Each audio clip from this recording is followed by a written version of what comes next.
This is how you master your track and get it ready for Spotify. All right, the first plugin in the chain, we use Ozone 9 Imager. With Ozone 9, we can add a band to control the low end here. So mainly what we're looking for is making sure that the low end of the track is mono. In most live systems, they usually have one subwoofer, which will sum up your low end information into one wave.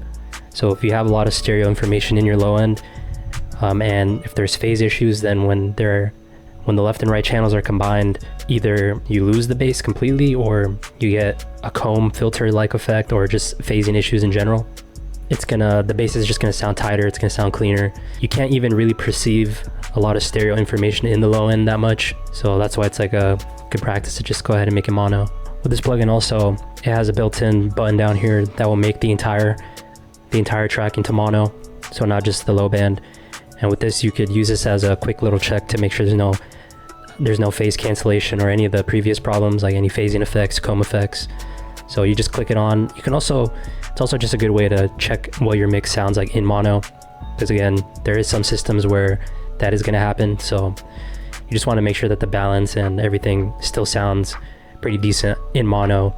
Another thing with Ozone, you can add as many bands as you need, and this just gives you more control. For the high end, you can add a band right here, and you can actually make this a little bit mono, just a little bit, and this can help make the transients, the really high end transients, a little bit tighter, a little bit cleaner. And you could also experiment with this and try widening different sections, but you also got to be careful because you can't introduce phase problems by doing this, but mainly by focusing on the really high end and the really low end, you can get a lot of good results. The next plugin in the chain is a soft clip distortion plugin. So with this plugin, we're basically using it to add harmonics and also to increase the perceived loudness of the track and also to control some peaks. So this is like a safeguard that goes before the limiter. So again, those harmonics they're gonna add more fullness to the track. The perceived loudness will also go up, so it's gonna sound louder to your ears. And you can also just to taste kind of add drive, more distortion. If you don't have this plugin, you could also use something like Fruity Soft Clipper or any of the soft clipping plugins that are out there. But the peaks that go through are basically gonna smoothly get cut. So if you see this corner right here,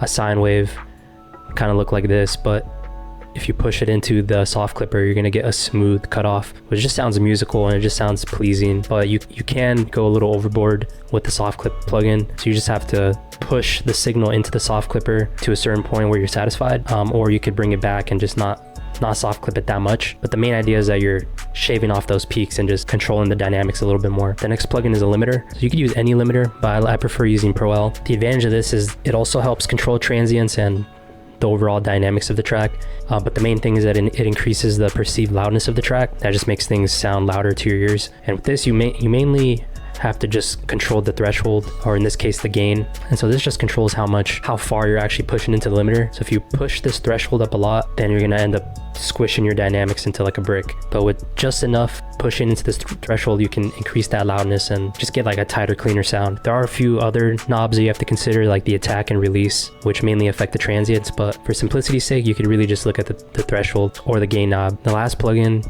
is Uline loudness meter. So the idea with the perceived loudness, that actually contributes to what's called the integrated LUFS. This is like an overtime calculation throughout the duration of your track, which the perceived loudness contributes to this value. So you really want to target like a range that you like based on your reference tracks. So you could look at top charting Billboard tracks that you really like, or just tracks in general. You can check what LUFS they're at, and you could use it as a foundation to see like how loud you want your track to be. But once you find like a target LUFS, this is what you want to reach. But the previous two plugins, Limiter and Soft Clipper, they actually contribute to this. So the louder the perceived loudness of the track is, the smaller this number is going to be. So the Soft Clipper and the Limiter together in tandem help increase this and make your track louder overall.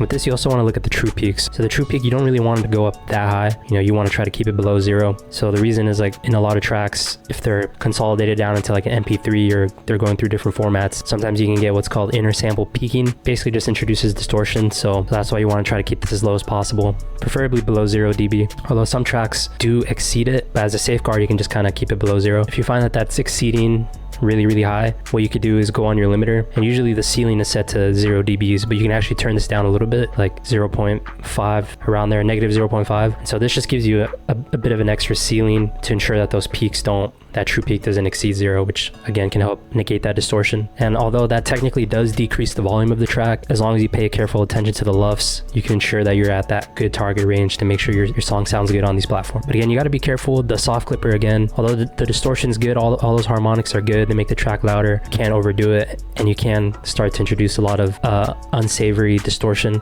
Same with the limiter.